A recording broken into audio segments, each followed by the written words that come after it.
if you're already in. Today we're joined by myself, Natalie Flores. Mary Allen is here. We also have a special guest, Michelle Reeves. She comes to us with a wealth of knowledge around dyslexia and can answer any of those dyslexia-related questions regarding assessment as well. And then Scott is always joining us in the back to help us with any technical things that might come up. Mary Allen, would you like to say hello?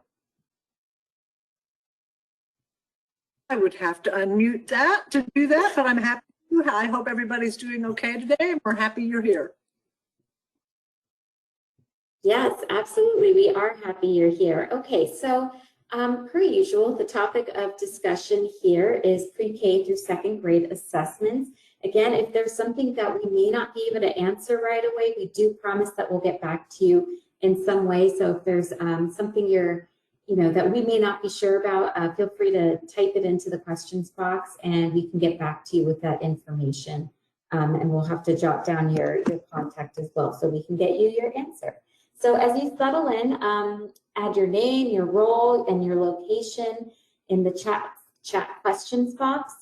Please ensure that you're muted, and we will review how to use the GoToWebinar now, actually. So if you're new to GoToWebinar, you have a control panel, and it offers a couple of different little things. So this microphone right here, if it's like this orangey color, it means that you are muted. So you want to make sure if you're not speaking to reduce any background noise that you do keep it that color. If you are speaking, it'll turn green for you. And then this one is really important. This is the raise hand feature. So we're not all talking over each other and unmuting all at the same time. I do recommend raising your hand. That way we know to unmute you because as the control panel is designed, you're all unmuted, and then I can go in and unmute you. From there, you can unmute yourself. It's a little complicated, but I promise you we'll all get there. You can also ask any of your questions in the questions chat box, although I highly, highly, highly recommend that you raise your hand so we can unmute you, and you can ask your question using your voice. This is because your questions chats might get buried and we may not be able to see them. And this is all about answering all of your questions in a timely way. So before I really get started, I just want to confirm, Scott, can you hear me okay? Yes, I can. Were you able to press record? It's recording. Thank you so much. I always miss that one. All right, let's go ahead and get started. So if you're new, office hours encourage you to ask questions related to the topic being discussed. Today it's pre-K through second grade assessments, and we have a dyslexia expert with us as well. This is not a formal training, so it is not information necessarily that's going to be presented to you in a PowerPoint form in any way. This is really just a time for you to ask all your questions as if you would when you're emailing us. And this session, like Scott confirmed, is going to be recorded or is being recorded. And so it will be available for later viewing on our website. And those have now been a quicker turnaround, which is really nice. So if you have colleagues that weren't able to make it, or you're working with a district that can really benefit from hearing people ask questions and get direct answers, and I encourage you to spread the word, and that way they can watch the videos in their own time.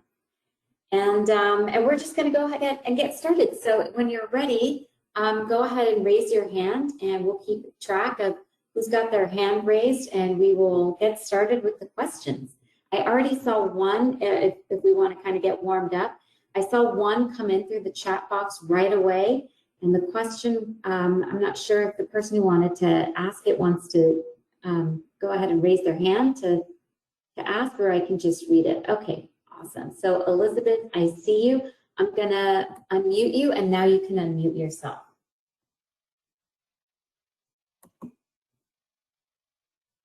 And sometimes we do it at the same time. So you might want to try one more time, and then you should be able to speak. Okay. There you go. Hello, thank you. Sorry, I always have difficulties with technology. We all do, and you know what? It's not you. Sometimes it's technology. Okay, well, anyway, well, like I said, my name is Elizabeth Garza, and I'm the instructional officer for the bilingual program here in KDISD.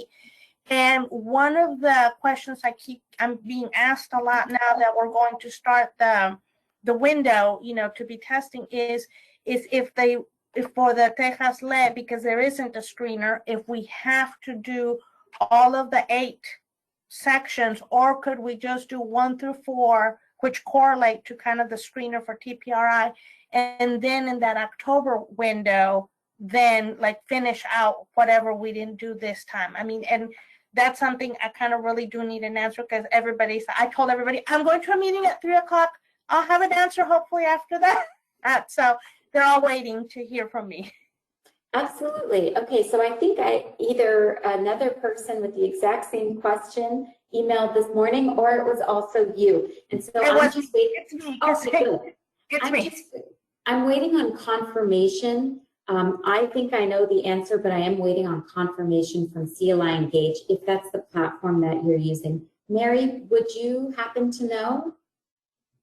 I emailed CLI Engage this morning, and the person that I emailed it to is out today and will return tomorrow. And so I too think that doing the screener within the 20 days, might be acceptable, but until we get confirmation from that, with the caveat that yes, you need to finish, if that is the answer, you will need to finish the rest of it in as you move forward past the 20 days, so that you can make a good determination as to what data you want to enter or what action you want to take based on the data for the early reading indicator code.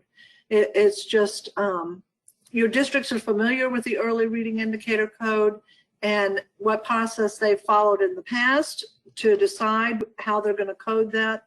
And so I think if we can give that message too, it will give a lot of confidence to districts to think about it that way, instead of this is something new, because it's not something new. They're just asking we do it in the 20 days. And it was well intentioned as a caveat, because we really don't want these kiddos to fall through the cracks, and they miss the dyslexia screener in the spring, and the governor's office put that in with the waiver for that dyslexia screener last May, with the intention that we would get this done and districts would get this done so that we could reach the children with interventions and start programs soon. Okay. Yeah, thank you, Mary. And Elizabeth, again, I'm big caveat, I'm gonna confirm, but if you are using CLI Engage and you are using Texas Lab, it looks like you may be screening for identificación de sonidos, unión y segmentación de sonidos, and omisión de sonidos. So that's how it's sort of outlined right now in CLI Engage. It's broken into those areas, but I am going to confirm for you. It's just like Mary said, unfortunately, the person who would have this exact answer is out today. So we will get back to you as soon as we can on that. Okay, thank you so much. Like I said, just so that I can, because if not, they think they have to do all 8 all the way through the reading comprehension piece right now. And I was like, I think that can wait till October, as long as we get it done during the beginning of the year window. But for the screening part, because those, like I said, those 4 sections seem to be the ones that correlate to the TPRI screener in English when we were comparing the tests, Mm-hmm. Yes, yeah, absolutely. Well, thank you. Thank you. Okay, let's see who else has a hand up.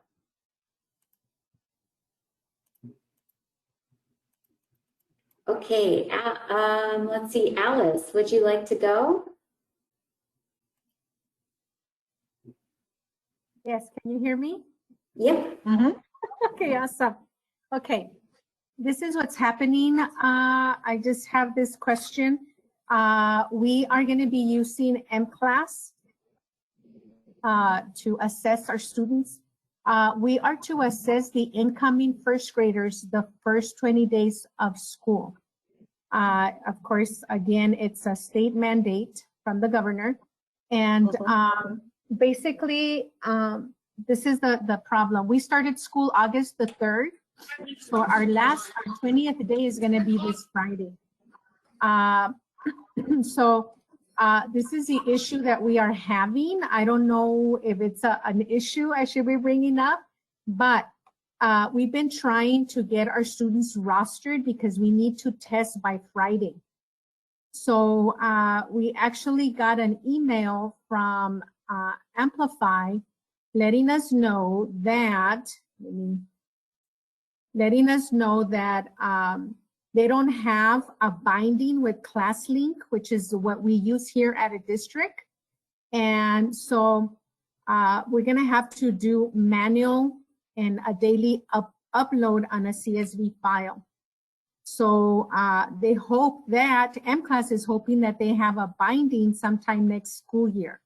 What happens in situations like this where, you know, we've been dealing with this for the past 2 weeks, and we just got this response. As far as the kits, we ordered kits. And so I asked if we could have those kits before, if they could expedite those kits, but they told me it's going to take 15 days. So what happens then? That's a good question, Alice. So are you referring, when you say kits, are you referring to the assessment materials? Yes, ma'am. Mm-hmm. Okay, and you said that you're using M-Class? Yes. So M-Class, their screening materials are all available online for free, so you don't have to wait until the kits arrive. And I'm very sorry if maybe that was miscommunicated to you, but all of the M-Class, essentially the assessment that counts towards our literacy screener to meet the requirements, those are all available online and are also able to be administered remotely. So you shouldn't have to wait for materials to arrive in order to administer the assessment. But that said, obviously it's going to be very difficult for you to do all of this by Friday. So, you know, I'm not sure. You know what the thing is? The thing is we can't even start testing because we don't have the students in the system yet. So our technician has, you know, we just got this email yesterday, and our technician has to do everything manually in order for the students to be entered. So, I mean. So it sounds like almost your SIS vendor isn't quite speaking to your assessment vendor, which is Amplify, because your rosters haven't been developed lately or yet in order to be put into M-Class to begin with. Exactly. Okay. Scott, I'm gonna bounce this one to you and what advice you might have. Could you possibly tell us who you've been speaking with in M-Class? Because we could potentially expedite things. We have very regular communications with them. That would be so awesome. You know, Linda Snap, she is the one from the implementation department. She's the one that sent the email to my principal and to myself and to the network administrator. And we've also been speaking to Julie Godfrey. Okay. And who is your SIS vendor? Do you happen to know that off the top of your head? Who is my what? I'm sorry? The SIS vendor who handles all of the enrollment tracking and whatnot. His name from our district, you mean? Well, there should be, and I forgive me, I'm fairly new to this whole side of things, but the SIS vendors. Go ahead. Vendor is Amplify, and our system administrator here at the district is Mr. Escarcega. So typically, I think what Scott is saying, a SIS vendor is a student information system. That's SIS, and that's sorry. That's okay. It's, you know what, it's technology jargon that we're all learning this year. But a SIS vendor is basically the vendor that keeps your enrollment, your rosters, those kinds of things in one place, like attendance and things like that. We have a ClassLink.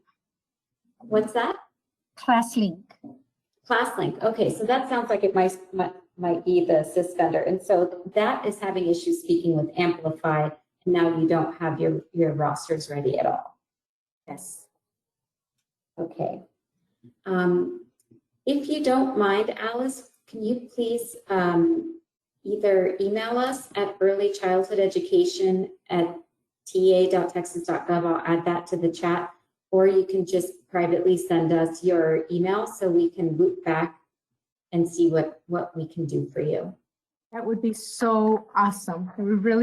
I'm really stressing out. My hair's gonna fall off. We need to finish testing by Friday. Don't let it fall. It's gonna be okay. All right, I'll go ahead and send my information through chat. Okay. Thank you so much. Thank you. And now let's the guidance that we can give independent of finding out the specifics of all this is just do the best you can with this and don't stress yourself about Friday. The idea behind it is, yes, that is the law. That's what you have to do.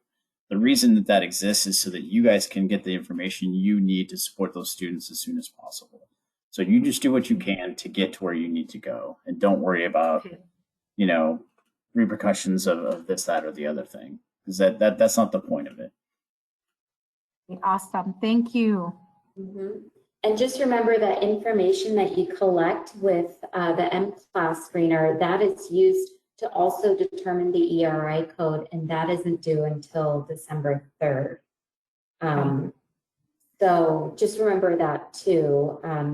You don't have to submit this data by a certain date, but it should be collected, we're hoping, in that 20-day window, in 20-day school day window. Okay. Awesome. Thank you so much. I appreciate that. Yeah.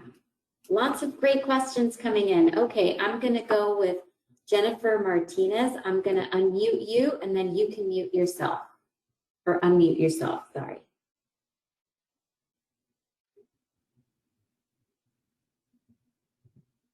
Jennifer, do you want to unmute yourself if you have a question?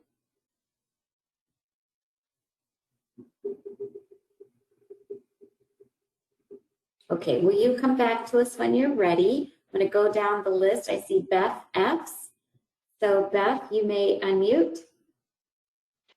Hi. Hi. My question is a lot of us in this area started full remote. So we don't have any live kids and we won't have them for several weeks. So by my count in school days, we only have 7 days in person. My district opted to only continue with what we had done in the past for our screener rather than picking up M-Class or CLI, just because starting something new at this point seemed very overwhelming, and trying to train teachers remotely is very difficult. And they are very overwhelmed as it is. And so the option was to not go that way right now. We will as soon as things settle down, but just not right now. So 7 days in person to complete our screener, which part of the pieces would include like the BAS testing. To test your full class with BAS in 7 days is pretty impossible. And so I heard what Scott just said, do our best. Is that your guidance to us as well? That really we're just going to do the best we can with the time we have, because it's not going to be possible to complete the full set of screening in the amount of time we have. So yeah, can you, go ahead. Sorry, Scott, go ahead. I was just going to say, in general, our role is to support you in staying in compliance with the statutory regulations. And so we'll do everything in our power to help you do that. And so when you say what our guidance is, this is the expectation, this is the law, this is what you need to do. We'll do everything we can to help you. If it comes to pass that you're not able to do that, and we become aware of that via a data report or whatever the case may be, we are going to do everything we can to help you get to where you need to go, is the bottom line. So we certainly are encouraging you and telling you what the requirement is, but we are here to help you with the core of it and get where you need to go. So again, it's a weird, kind of murky, tough situation. We know everybody's got a variety of different challenges. So any way that we can help you get at the core of what this is all about, what you're going to do. Sure, I understand. I understand the deadline.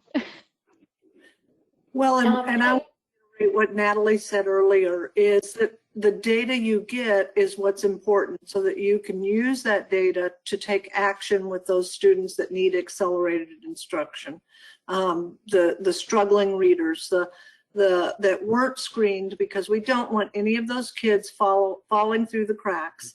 And Michelle, maybe you could speak to this too, the importance of gathering the data so that you can make good decisions. Oh, yeah, Mary, I think just the intention, just like you said, it's all about getting good data so that we can find out where these kiddos are and find out what they need and what kind of instructional strategies or weaknesses or strengths that they have that we need to address for these kiddos, since we know they have, we have the summer slide, we have the COVID slide. So it's just imperative that we find out where all these guys are so that we can implement the best kind of instruction that we can as possible. Beth, I would also, can you say again which assessment tool you are using? We developed our own over the last several years, like most people did. I see, okay. Well, then that makes remote assessment much trickier. The thing about using vendors, perhaps, I'm not saying you have to switch, please don't. If you really love your tool, stay with the tool that you absolutely love. And I wouldn't say I love it, but I got outvoted. Okay. Well, I think something to just consider for next year even too is that we really don't know what this is going to look like, how long children will be out of school full-time or even part-time. So it may be in your interest to check out some of the vendors that are available who have offered remote assessment capabilities, guidance, and training. And right now we have MClass doing that with Amplify, and we also have TPRI Tehasle with CLI Engage, that they are finding ways to do that as well. Yes, okay. Thank you. Okay, gonna keep going down the list. Katie, I'm gonna unmute you, and then you can unmute yourself if you still have a question. Hi, can you hear me? Yes. Okay, great. I work for a nonprofit called Texans Care for Children. We're an advocacy organization, and we are the host of the ECI Advocacy Coalition. And we've heard from many partners that work directly with families that children transitioning out of ECI services into potentially into pre-K special education, that they are not being evaluated in many parts of the state since COVID-19 started in March. So it's my understanding that these evaluations need to be conducted prior to the child's 3rd birthday. And I'm just wondering what the requirements are for districts around conducting these evaluations. Some school districts have been great and are doing virtual evaluations, but some school districts have not been doing any evaluations of kids since March. And so therefore families don't know if their 3-year-old will be able to participate in virtual school or in-person school for this school year. You're talking about a special ed evaluation for a 3-year-old, is that correct? Yes, an FIIE. Yeah, I don't know if Michelle can speak to that, or if we need to then forward that question to someone else, because that's a special populations question. Hey, Mary, that would need to be forwarded to special education. So they could email that question to special education at tea.texas.gov. I don't know if we can put that in the chat for her. I'll go ahead and add that to the chat. Thank you, Natalie. Yeah, can you say it one more time, Michelle? Yes, special education, and then at tea.texas.gov. Okay, thank you.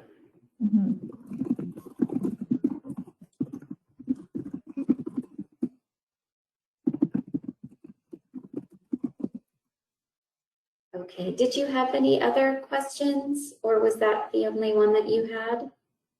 That was the only one. Thank you. Okay, thank you. Okay, I'm going to try to get Jennifer Martinez again. Jennifer, if you can hear us, you can unmute yourself.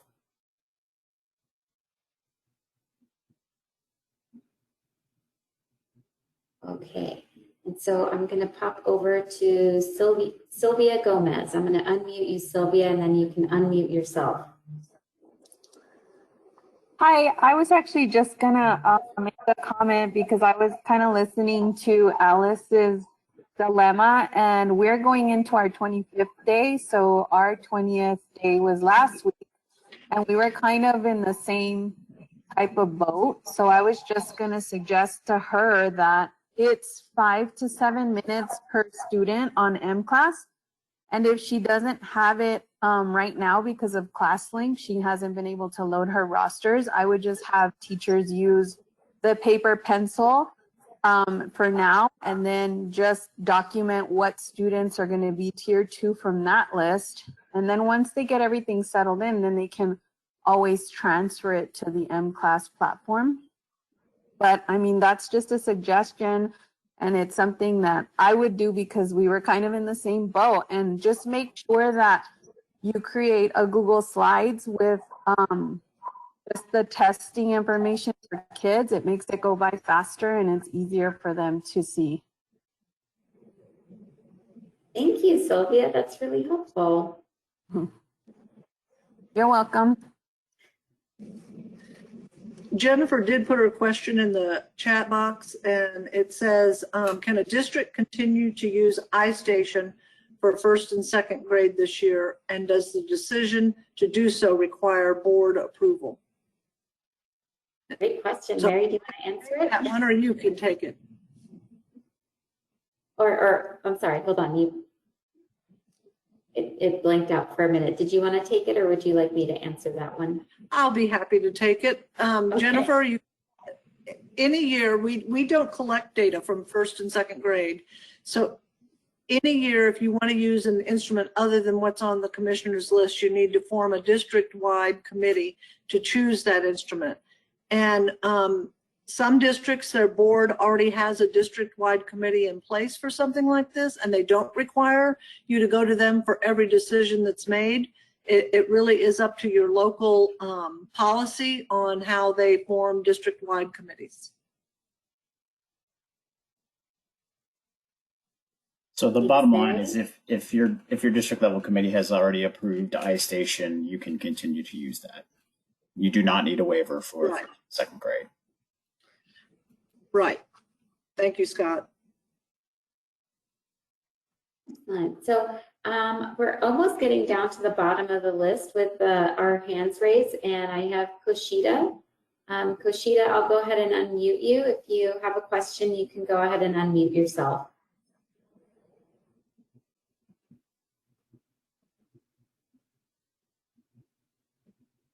Okay, There we well, go. there you are. Okay, Hi. I was hitting the wrong button. Thank you. My question is, I am actually very, very new to dyslexia, as in 1 month, it's now in my lap. But I'm gonna work with it. But my question is, I have a lot of dyslexia teachers who have basically leftover pending referrals from the spring. And we know the test or the evaluation has to be done face to face. I guess the question is, how do we get consent? And I know our 504 coordinators may not be back until tomorrow to even request consent from parents. How do I help them gain consent as quickly as possible so we can start evaluating those kids? Michelle, that sounds like the perfect question for you. So are you wanting consent to evaluate? I just want to make sure I understand. Yes, consent to evaluate. We have probably about 50 to 60 kids that we need to gain consent and get evaluated as soon as possible. But we know the test has to be done face to face, but our 504 coordinators are not back in just yet to send out those consent letters. And I guess how to send them out, because if we mail them, it's going to take too long. Well, you could contact the parents by phone and do that consent over the phone, and that could be a way to actually get that to happen a little bit faster, possibly. Of course, they're still going to need to sign something, so there are some districts that do some different things. And I know there's some actual dyslexia people out there that are on this call, so I'm going to ask to Katie. Can you respond to what some of your districts are doing for 504 if they're having to do it remotely? You let me put you on the spot like that?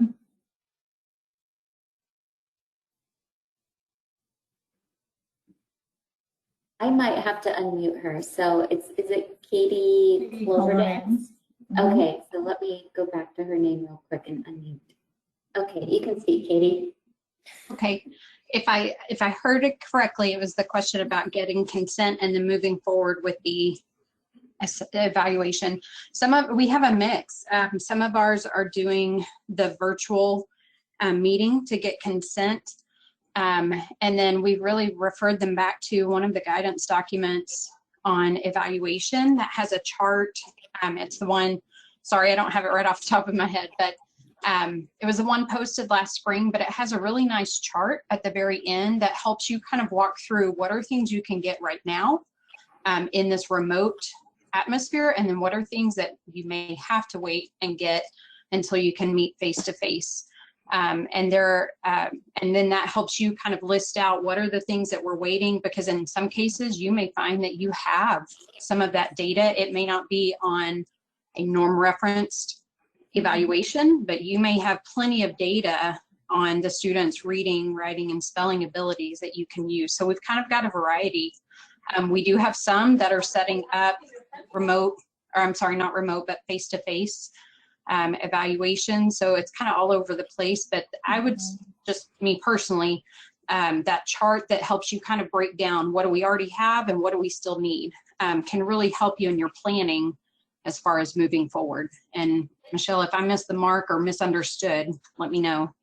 No, you were awesome. Thank you. And it's Kushida, right? If you could email me at, and again, I don't know if Natalie, if you could put this in the chat, at dawn.reeves@teatexas.gov, then I can get you to some of those links that Katie was talking about and share that material with you. Thank you so much. That would be a huge help. Katie, thank you so much for letting me put you on the spot like that. Dawn, do you mind should I send your email to the audience, or you just want to send it to Kushida for now? The audience is fine.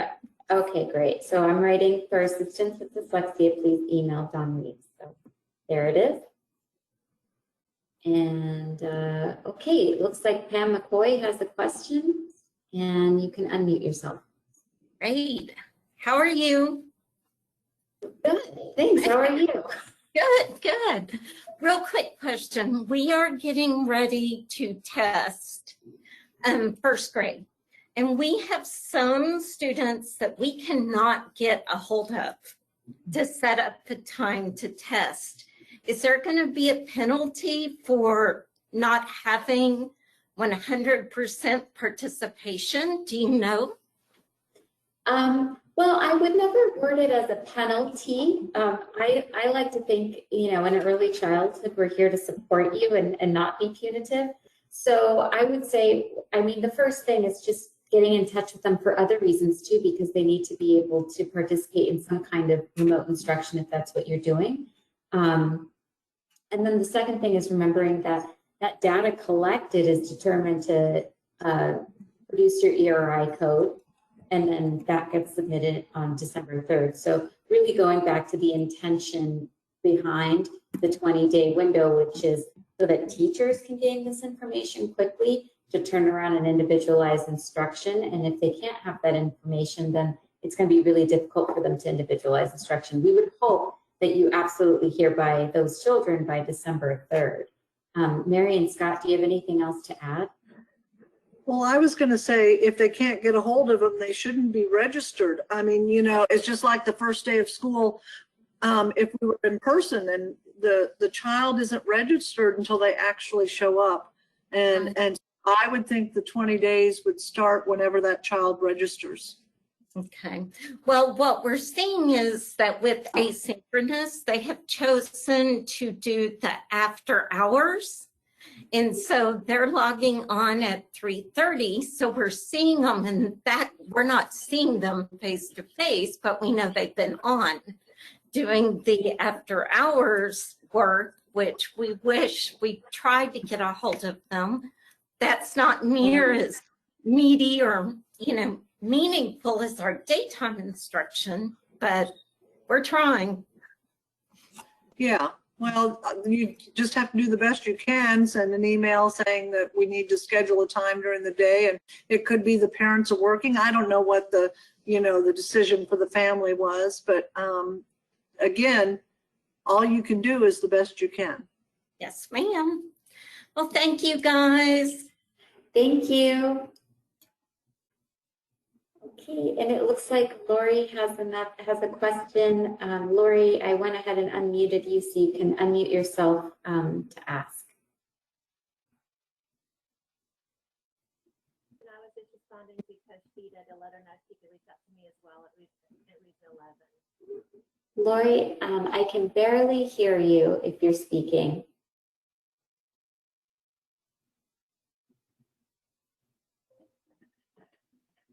And if you're having microphone trouble, you can ask your question in the chat. That's okay too. Okay, can you hear me better now? A little bit. It sounds like you're really, really far away from us. I don't have a question. I just wanted to let Coach Sheeta know that she could reach out to me at Region 11 if she needed some help with her dyslexia processes. Okay, thank you.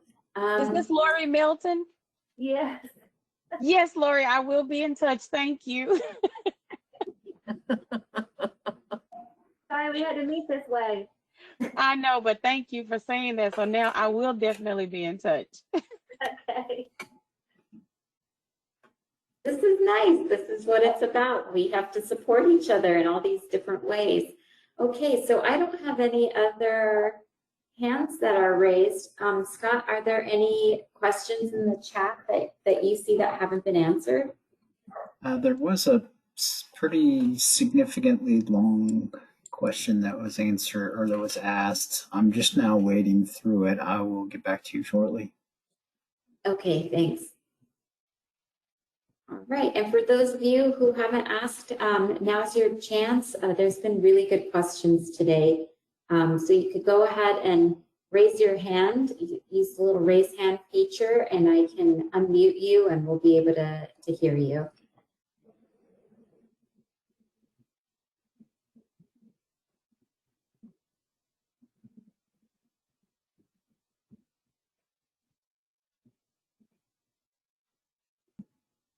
It looks like Jennifer Martinez would like to unmute. It says.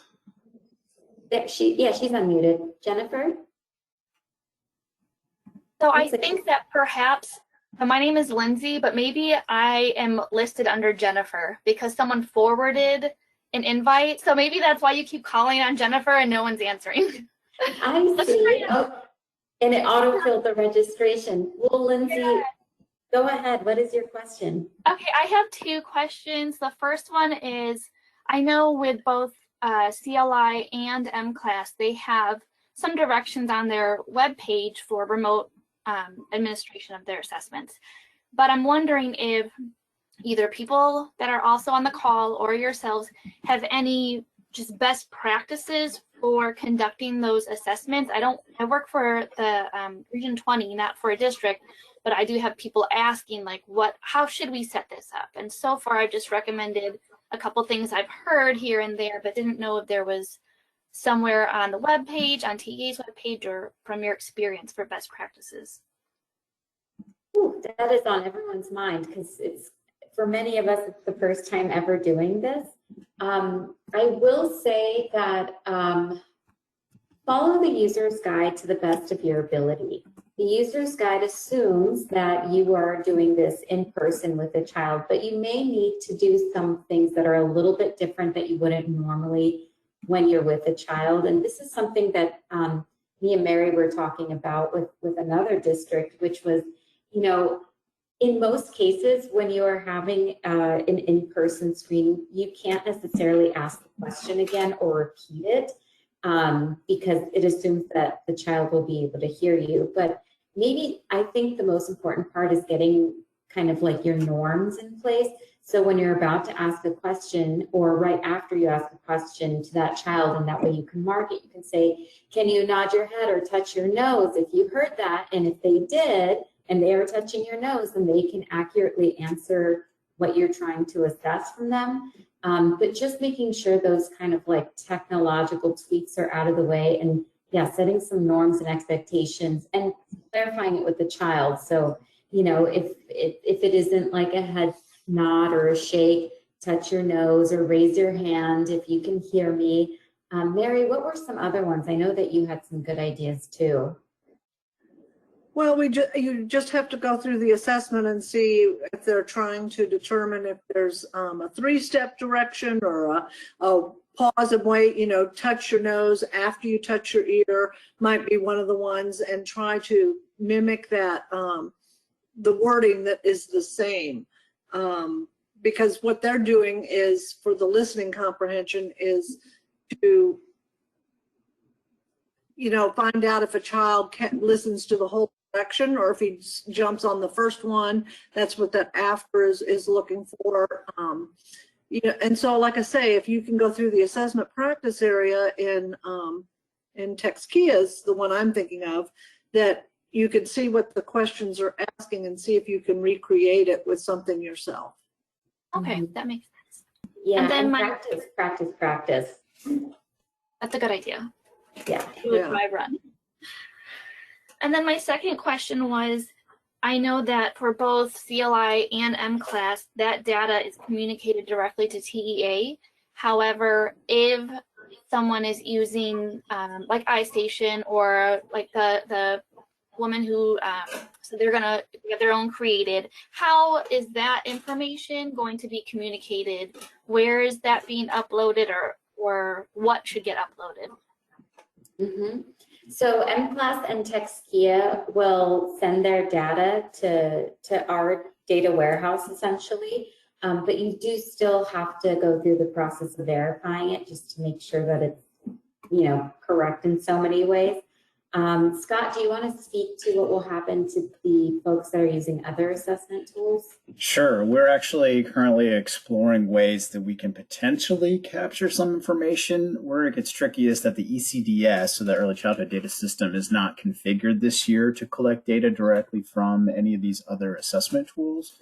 So we're playing with some options. I can say with a pretty high degree of confidence that we will not be collecting raw student level data. At most, we would collect potentially aggregate data, and it'll be through a different mechanism, and we'll reach out to you with what that is if that comes to fruition. Okay, thank you. And that's just for the kindergarten BOY screener. Right. First grade, we don't collect data from. Again, you use the data to determine how you're going to, what action you're going to take, and then you document that in PEEMS.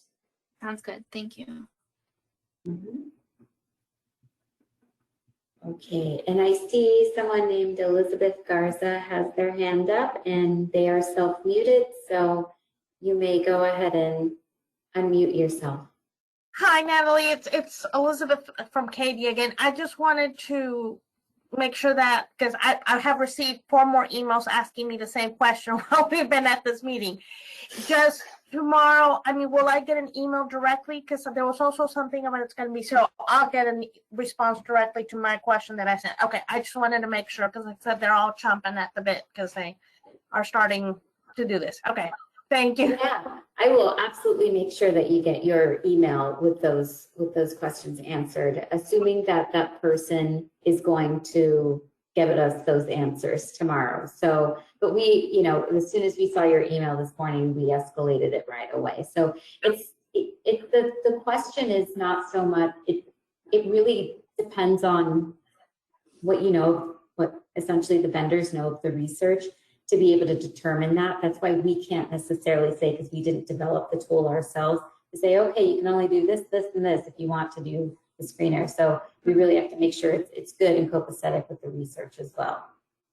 Well, and that's how I felt too. I didn't want to make that decision on my own. You know, I was like, well, that's not how it really works. You kind of have to see if it really, you know, because I don't want to skew the data in any way by doing the instrument in a way it's not, that it doesn't have to do. But we do really kind of need to know, so teachers know how much time they have to plan when they're working with the students to do that. So, like I said, because we're working. Okay, well, thanks. Like I said, I just wanted to clarify. Thank you. Natalie, we have a question. When do the district, upload the Kinder BOY data? And she is brand new. It's Debbie Knopfsinger. And so NCDS data is due January 17th. I'd have to look at my chart here, and I've got it open. Yeah, actually, Debbie, I'm going to show you a really cool, if you haven't seen our website yet, I'm going to exit out of this screen and pop into the data-driven instruction website, where Mary made a very, very helpful calendar to answer questions exactly like these. So this is our data-driven instruction website. And if you go ahead and click on the requirements section and you scroll down, and it looks like you're asking about kindergarten, right at the bottom there, you'll see kindergarten calendar. And this is what Mary is referring to. And so that should be really helpful to you. So now you know what's required to be uploaded in terms of data, and then what are some of the best practices that you guys can all have. And what's nice is that Mary made this in calendar form, and we also went ahead and wrote them down on the bottom just in case that's easier for you to get. I wanted to add, oh, sorry, go ahead. Oh, no, I'm done. I was just saying, I wanted to add that there will be that initial export of the data by the vendors will be well in advance of the actual deadline, submission deadline, because as Natalie mentioned previously, the initial data pull will happen automatically, but then the districts themselves will need to go into the system to verify the data and then make the final submission into ECDS. So that very initial export that is done by the vendor on your behalf will happen well in advance, but I don't know exactly when that is going to be yet. So I know we've had conversations with both of the vendors and our IT team. So I will need to get back to you about when that exact date or when that exact date range is going to be. And I also want to remind people that it's also in statute in HB3 that your kindergarten BOY screener results, you need to notify parents in writing of those results within 60 days of administering that screener. So be mindful of that, because that's another layer with COVID that I don't know if your districts will be having in-person parent-teacher conferences. They may not, depending upon your area's statistics for COVID, but this is something that is in statute that has to happen. Thank you. So we have just a little over 10 minutes left. If you have any last questions, you can go ahead and ask them now and raise your hand so we can help you out. I do see Elizabeth Garza has her hand up. I'm not sure if it's I didn't mean to. I guess you didn't take it. Let me lower my hand. Thank you. Just to make sure we don't miss anybody. There are a couple of questions. Well, I'll take the simpler one first. There was a question about what data will be automatically uploaded or exported for the kindergarten BOY screener, and that will be a specified composite score that each of the vendors will generate based on those required composite domains, or required screening domains, I should say. So, and they should be clearly delineated. I know what it looks like in text key. I don't know what it looks like in M-Class. So I don't know, Mary or Natalie, if you're familiar with that interface, and if it's pretty straightforward as to what's included in the composite and what isn't.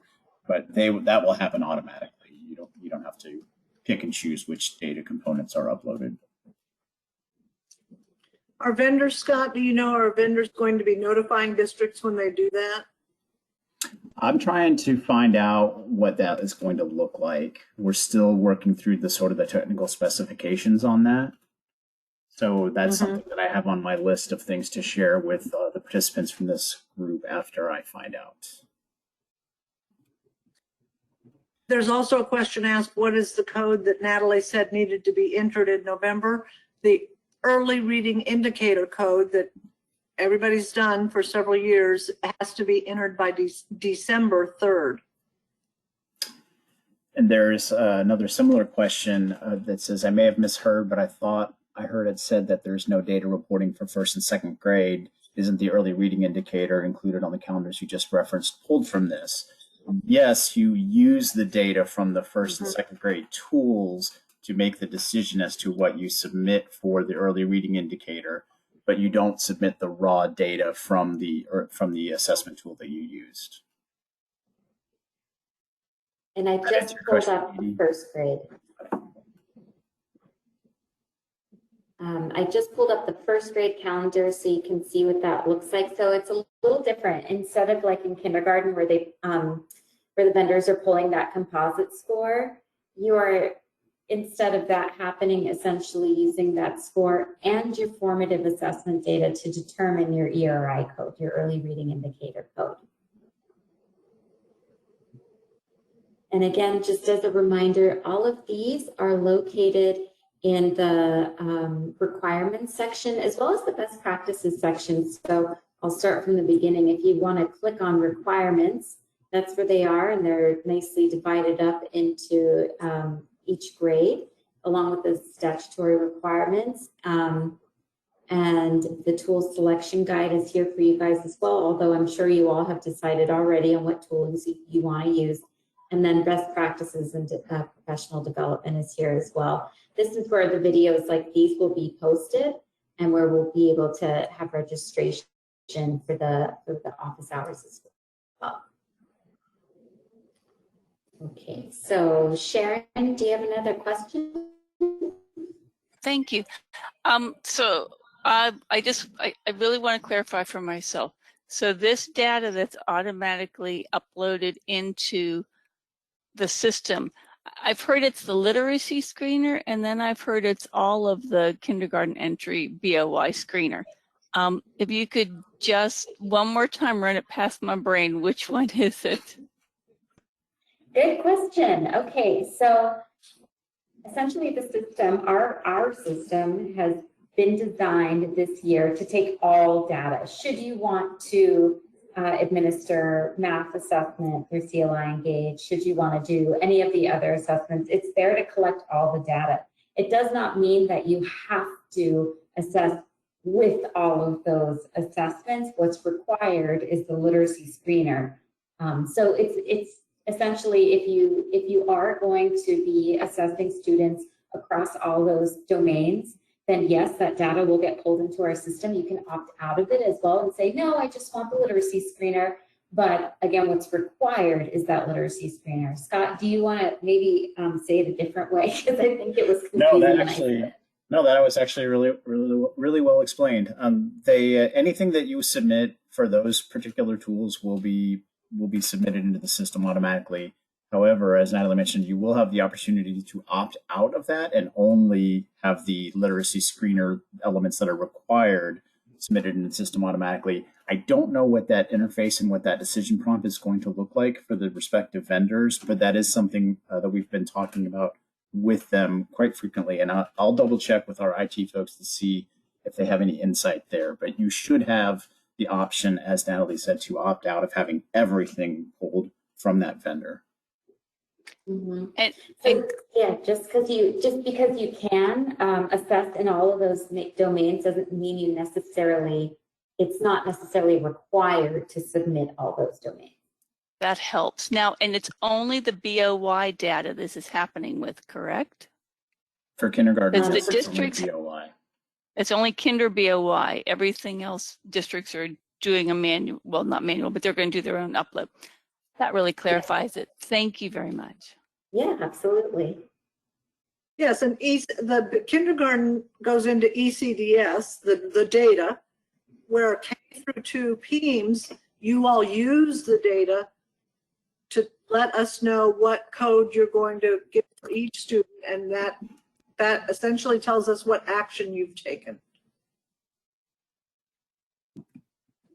Yep. And someone just asked for the link to be put in the chat. I'm going to go ahead and send that over to you all. And that is for the data-driven instruction website, which we are working hard on. It is continuously being improved and expanded upon. The best practices in professional development will eventually have videos in the fall of best practices that are voluntary to check out if you'd like. Take them in order or don't take them in order, but it's all about making sense of using our data to inform instruction. And in those videos, we are also using the time that we're in now to add considerations as to how will you collect data remotely? Are you going to set up a Dropbox outside of your school so that families can drop off their students' journals or drawings, or do you prefer for them to be sent electronically to you? So these are a lot of questions that I think that we all have as teachers. We've never experienced this before, and so it's up to us to kind of pull together and kind of figure it out as we go along to see what's going to do best by kids. So we have just a few more minutes left. If you have any other lingering questions, please do not be shy and ask. Otherwise, you can always email us at earlychildhoodeducation@ta.texas.gov, and I'll go ahead and get that up here as well for you to see.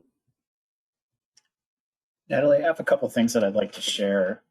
We, as Natalie mentioned, we've put a lot of time and effort into developing out the data-driven instructional web pages within the TEA site.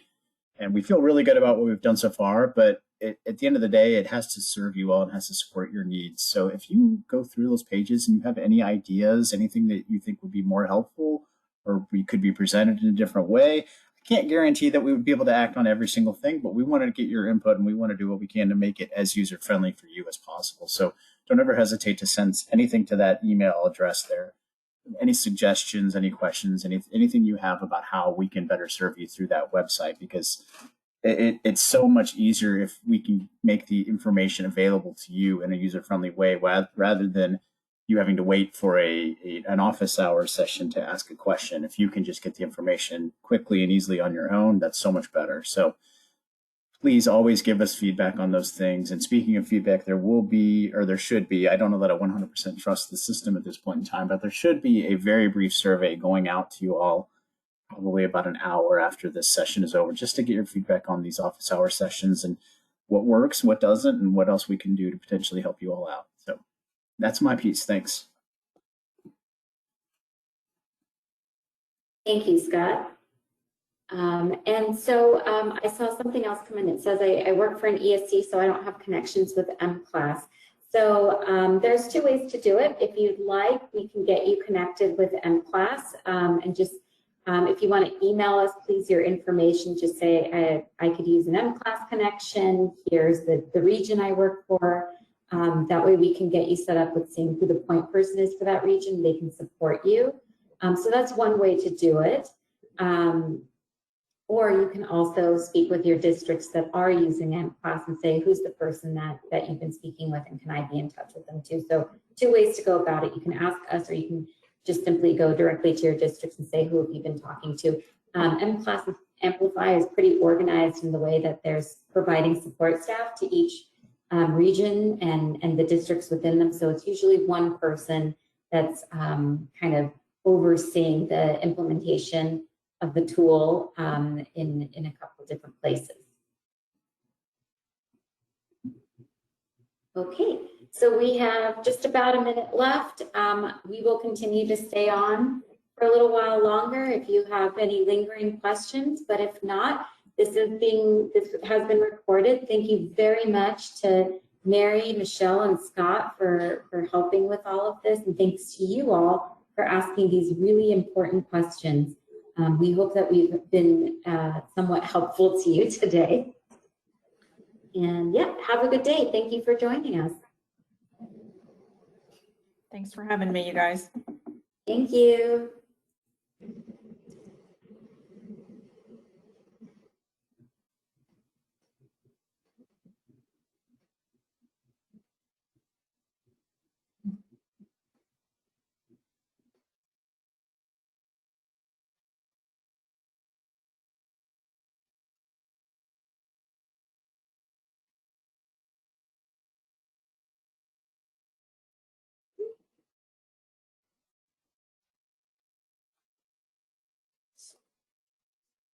I think we can go ahead and end it, right?